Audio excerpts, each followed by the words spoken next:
What happens when love becomes a storyline?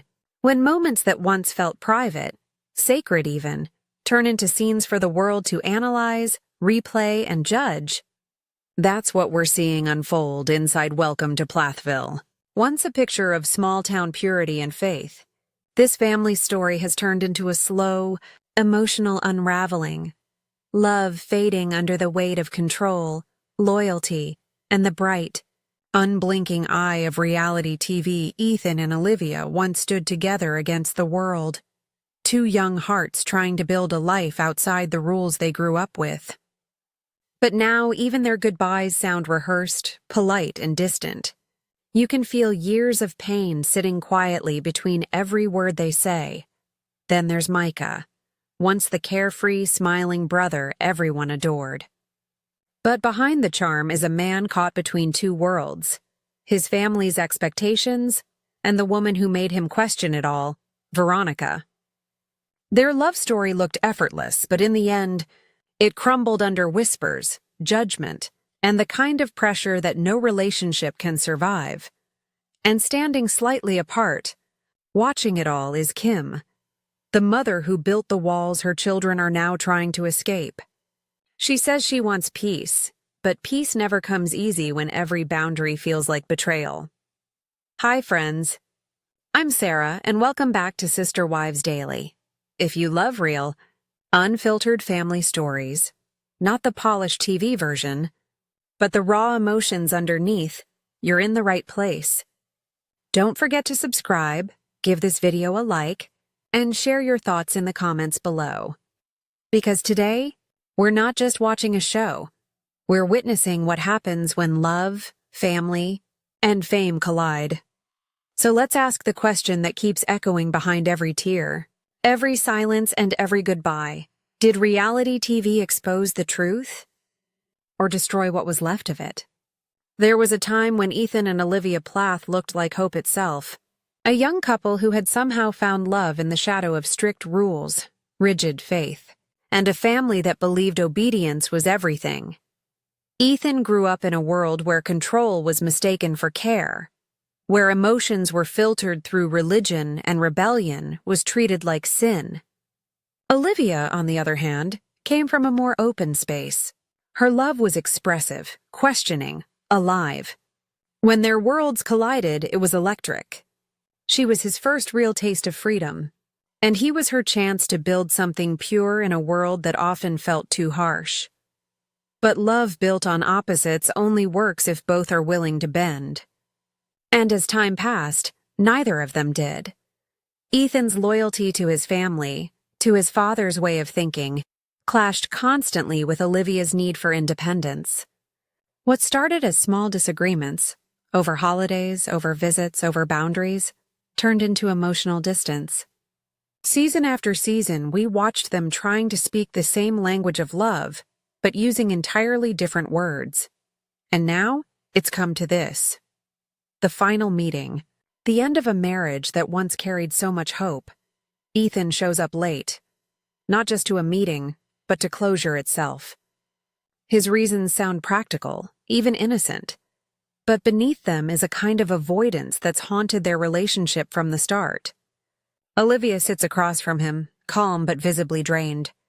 You can hear it in her voice, the exhaustion of someone who's had to explain her pain too many times. Their words are polite, measured, but empty. He talks about slander. She talks about truth. He wants silence. She wants to be heard. And somewhere in the space between those sentences, you can feel the love that used to exist, not gone, but muted, fading like a song that's reached its final note. When Ethan finally stands up and says, "Have a nice life," it isn't cruel.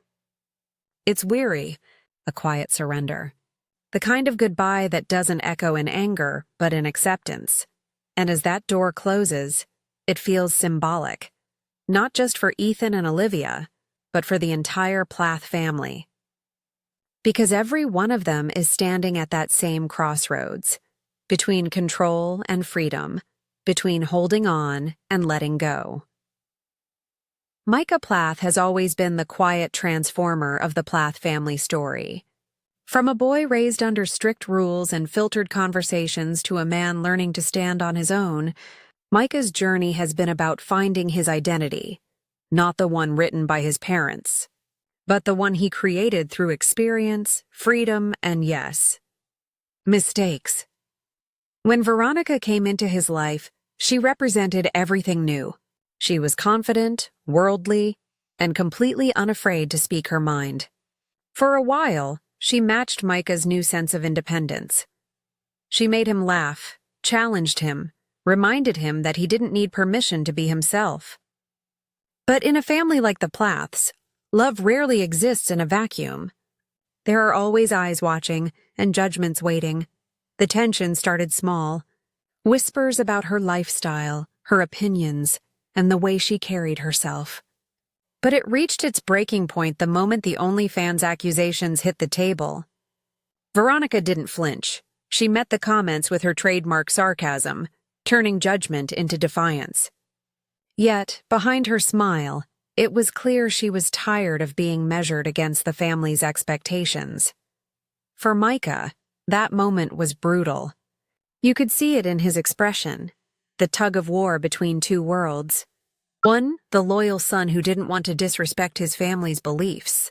The other, a man trying to protect the woman he cared for from being torn apart in the name of values. And then came the silence. The kind that fills a room when everyone knows the next words will end something. Micah took a breath, looked at Veronica, and said softly but firmly, "We are done. No yelling, no dramatic gestures, just finality." A decision that said more about his exhaustion than his anger. That moment wasn't just about a breakup. It was about growing up in a system where love has always come with conditions, where every choice is judged through the lens of loyalty. Micah walked away that day not just from Veronica, but from the version of himself that was still seeking everyone's approval. And maybe that's what growing up in a family like the Plaths really means, learning. That love and loyalty don't always live in the same house. If there's one person whose transformation still shocks longtime viewers, it's Kim Plath. For years, she was the pillar of control, the one who set the rules, defined the morals, and decided which version of the truth the family lived by. But somewhere along the way, that certainty started to crumble. This season, we see a version of Kim that feels unfamiliar. She's softer in tone but still guarded, claiming she no longer wants to be involved in the drama. That comment alone marks a huge shift, because for years, Kim was the drama. Her strict parenting, her unshakable authority, her black and white sense of right and wrong held the family together, but also pushed them apart. It's almost ironic, watching her now take a step back. At one point, she supported both Olivia and Veronica, even defending them when others whispered behind their backs. But that support didn't last. Once she felt betrayed, Kim built emotional walls higher than ever before. You can sense the tension in her eyes, a mix of regret, confusion, and quiet resentment that still lingers whenever the family's name comes up. And then there's Mariah, the emotional core of this entire saga. Mariah loves fiercely, and that's her blessing and her curse. She stood beside Olivia through heartbreak, sisterhood, and creative freedom, but her bond with her mother and brothers has been stretched thin. Every time she speaks on camera, you can feel the weight of someone caught between two worlds. The girl who wants to protect her friends, and the daughter who still aches for her family's approval. Barry, as always, remains the quiet force in the background. His hurt is subtle but present. You see it in his pauses, his long looks, his careful words. He's the man trying to keep peace in a family that no longer shares the same language of love. And then came Kim's line in the sand, a statement that wasn't loud, but final. She said she was done being the center of chaos, done trying to fix relationships that no longer wanted her help. But in that decision, we see the years of resentment finally surface. It's the kind of moment that makes you wonder. When a family spends so long controlling the narrative, what happens when the truth finally starts speaking for itself? There's something uniquely haunting about watching people live out their heartbreak in front of cameras. Every argument, every tear, every goodbye becomes part of a storyline. What once was private pain turns into public entertainment. And no matter how real it feels in the moment, once it airs, it belongs to everyone. That's what makes the recent episodes of Welcome to Plathville so heavy. These aren't just family arguments anymore. They're emotional performances under the weight of public judgment. Olivia, Micah, Veronica, they weren't just fighting their loved ones. They were fighting the internet's opinion of them. The labels attached to every facial expression, every pause, every look of frustration. And viewers, including us, became part of that storm. Online, fans picked sides: Team Olivia, Team Ethan, Team Kim, as if these were characters in a movie rather than real people trying to survive emotional exhaustion. Each comment thread became its own battlefield, and somehow, the pain that was supposed to be private became fuel for speculation and gossip.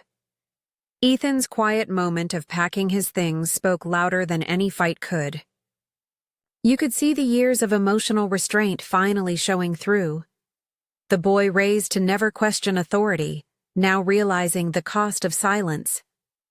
On the other side, Veronica used sarcasm like armor. Every joke, every defensive smirk was a way to protect herself from being torn apart by strangers who only saw fragments of her story. And somewhere in the middle stood Mariah, Kim and Barry, all coping in their own ways. Some withdrew, others spoke out, but everyone carried the weight of being watched, judged, and misunderstood. When I watched that episode, I actually felt sad for all of them, because every person there just wanted to be seen, not as a headline, not as a scandal, but as someone who tried and failed like any of us might. But no one could truly listen. The noise around them was just too loud. That's the curse of reality TV. It promises truth, but filters it through reaction. What's left isn't healing, it's exposure. And exposure doesn't always close wounds. Sometimes it just magnifies them. Because when love becomes a storyline and family becomes a brand, what's real starts to fade. And maybe that's the true heartbreak of Welcome to Plathville.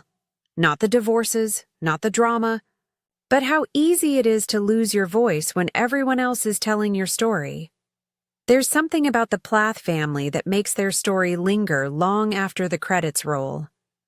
Maybe it's because deep down, every one of them is searching for the same thing: love that feels safe, freedom that doesn't hurt, and peace that doesn't cost connection. But for this family, those things rarely exist in the same room. If you look closely, every chapter of Welcome to Plathville repeats the same quiet pattern: control, silence, breaking away and trying to start over. It's a cycle that never fully ends, just changes faces. Ethan and Olivia wanted freedom. Micah wanted peace. Kim wanted order. And yet, none of them found real happiness until they stopped trying to win and simply chose themselves. When Ethan walked away from that hotel meeting and said, "Have a nice life," it wasn't cruelty, it was exhaustion.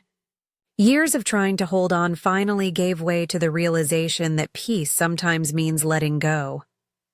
Olivia's calm, steady tone wasn't distance, it was acceptance. She'd spent so long explaining herself that silence became her form of power. Micah's heartbreak, though quieter, carried the same truth. Choosing to leave Veronica wasn't about pride. It was about realizing that love can't survive when it's trapped between family expectations and public judgment. And for Kim, stepping back from the chaos wasn't weakness. It was the first time she let her children live without her constant correction, even if it meant losing her role as the center of their world. That's the hidden beauty inside all the heartbreak. It's that moment when someone stops begging to be understood and starts choosing peace over performance. Maybe that's the real lesson the Plaths are teaching all of us. Sometimes love isn't about staying. It's about knowing when to walk away with your dignity intact. So whose side do you understand the most? Ethan's, Olivia's, Micah's, or Kim's? Tell me down in the comments, because I genuinely want to hear how you see it. I'm Sarah, and this is Sister Wives Daily. Thank you so much for watching, for listening, and for feeling these stories with me. Don't forget to subscribe if you believe that every truth deserves to be told with empathy and heart. I'll see you next time, with more truth, more compassion, and more real stories that remind us. Sometimes the hardest goodbye is the one that finally sets you free.